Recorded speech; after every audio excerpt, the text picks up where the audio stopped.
शोरगुल के बीच राहुल गांधी ने कहा, इस देश में जो भी दलितों के लिए बोलता है, उनके लिए लड़ता है, उसे दूसरे से गालियां खानी पड़ती है, मैं सारी गालियां खुशी खुशी सह लूंगा। महाभारत में अर्जुन की तरह मैं सिर्फ मछली की आग देख सकता हूं। हम जाति जनगणना करवाएंगे, बस आप मुझे जितनी चाहें उतनी गालियां दे सकते हैं। उन्होंने दावा किया कि अनुराग ठाकुर ने उन्हें गालियां दी और उनका अपमान किया, लेकिन आगे कहा, मैं उनसे माफ़ी नहीं मांगना चाहता, मुझे इसकी ज़रूरत नहीं है। झारखंड के चक्रधरपुर के पास हावड़ा CSCMT एक्सप्रेस के कई डिब्बे पटरी से उतर जाने से 2 लोगों की मौत हो गई है। दुर्घटना सुबह करीब 3 बजे हुई, जिसके बाद दुर्घटना राहत चिकित्सा उपकरण स्टाफ और अंतरिक्ष मंडल रेल प्रबंधन CKP स्थिति को संभालने के लिए मौके पर पहुंचे। राहुल गांधी 31 जुलाई को राहत शिविरों का दौरा करेंगे। केरल सरकार ने वायनाड में विनाशकारी भूस्खलन के मद्देनजर बचाव कार्यों के लिए भारतीय सेना से सहायता मांगी। दिल्ली के ओल्ड राजेंद्र नगर में राव के IAS स्टडी सर्कल में बाढ़ के पानी से भरे बेसमेंट में डूबकर UPSC के 3 उम्मीदवारों की मौत के मामले में 5 लोगों को 14 दिन की न्यायिक हिरासत में भेज दिया गया है। इन 5 लोगों में वह ड्राइवर भी शामिल है, जिसकी गाड़ी बारिश के पानी में बह रही थी, जिससे पानी का बहाव बढ़ गया और बेसमेंट का दरवाजा टूट गया। एक रिपोर्ट के अनुसार ड्राइवर की पहचान 50 वर्षीय मनोज कथुरिया के रूप में हुई है। कोचिंग सेंटर के एक छात्र द्वारा कथित तौर पर शूट किए गए एक वायरल वीडियो में कथुरिया को अपनी फोर्स गोरखा को पानी से भरी सड़क पर चलाते हुए देखा जा रहा था। वीडियो में पानी के दबाव के कारण कोचिंग सेंटर का गेट गिरता हुआ दिखाई दे रहा है।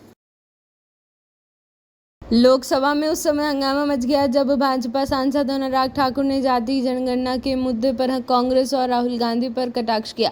ठाकुर ने कहा, जिसकी जाति नहीं पता वह जनगणना की बात कर रहा है। जाति संबंधी टिप्पणी के कारण सदन में हंगामा मच गया और राहुल गांधी ने ठाकुर के भाषण को बीच में ही रोकते हुए कहा, आप जितना चाहें मेरा अपमान कर सकते हैं, लेकिन आपको यह नहीं भूलना चाहिए कि हम संसद में जाति जनगणना विधेयक पारित करवाएंगे।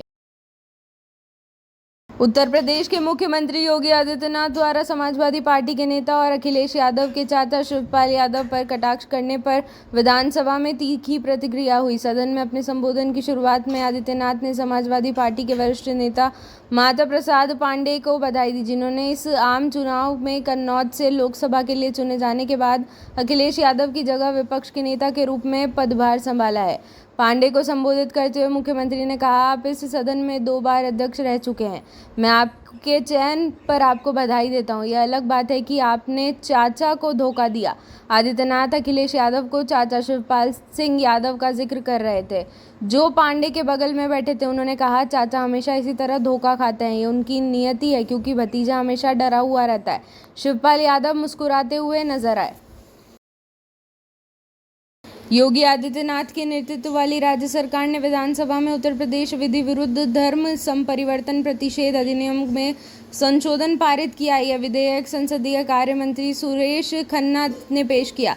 धर्मांतरण विरोधी कानून में पहले धोखाधड़ी या जबरन धर्म परिवर्तन के लिए 50,000 रुपये के जुर्माने के साथ अधिकतम 10 साल की सजा का प्रावधान था, लेकिन अब इससे आजीवन कारावास जैसे सख्त प्रावधान होंगे। केरल के वायनाड जिले में भूस्खलन हुआ, जिससे एक बड़ा इलाका मलबे में दब गया, जिससे कम से कम 106 लोगों की मौत हो गई और कई लोग घायल हो गए। लापता लोगों की संख्या को देखते हुए मृतकों की संख्या और भी बढ़ने की संभावना है। प्रधानमंत्री नरेंद्र मोदी ने केरल के वायनाड में हुए भूस्खलन को मृतकों के परिजनों के लिए 2 लाख रुपए की अनुग्रह राशि की घोषणा की। लोकसभा में एक प्रश्न का उत्तर देते हुए केंद्रीय गृह राज्य मंत्री नित्यानंद राय ने कहा, सरकार की आतंकवाद के खिलाफ जीरो टॉलरेंस की नीति है। सरकार का दृष्टिकोण आतंकी परिस्थिति की तंत्र को खत्म करना है। जम्मू कश्मीर में शांति और स्थिरता बनाए रखने के लिए सुरक्षा उपायों को मजबूत किया जा रहा है। केंद्र शासित प्रदेश में आतंकी घटनाओं को रोकने के लिए अपनाई जा रही रणनीतियों और कई कार्यवाही का विवरण देते हुए राय ने कहा कि आतंकवादियों और उनके समर्थन ढांचों के खिलाफ प्रभावी, निरंतर और सतत कार्यवाही की जा रही है। पूरे सरकारी दृष्टिकोण का उपयोग करके आतंकी परिस्थिति के तंत्र को खत्म किया जा रहा है और आतंकी वित्त पोषण पर कार्यवाही की जा रही है, जैसे कि आतंकवादियों और उनके सहयोगियों की संपत्तियों को कानून की संबंधित धाराओं के तहत जब्त या कुर्क करना और राष्ट्र विरोधी संगठनों पर प्रतिबंध लगाना। वित्त मंत्री के अनुसार 2013-14 में कृषि और संबद्ध क्षेत्र के लिए आवंटन 30,000 करोड़ रुपए था, जबकि यह 1.52 लाख करोड़ रुपए है। यह पिछले साल से 8,000 करोड़ रुपए अधिक है। वित्त मंत्री निर्मला सीतारमण ने 23 जुलाई को संसद में पेश किए गए केंद्रीय बजट 2024 में विपक्ष शासित राज्यों की अनदेखी के विपक्ष के आरोपों को खारिज कर दिया। लोकसभा में बजट चर्चा का जवाब देते हुए मंत्री ने जोर देकर कहा कि किसी भी राज्य को धन देने से इनकार नहीं किया गया। उन्होंने याद दिलाया कि यूपीए सरकार के पिछले बजट में भी उनके बजट भाषण में सभी राज्यों के नाम का उल्लेख नहीं किया गया था।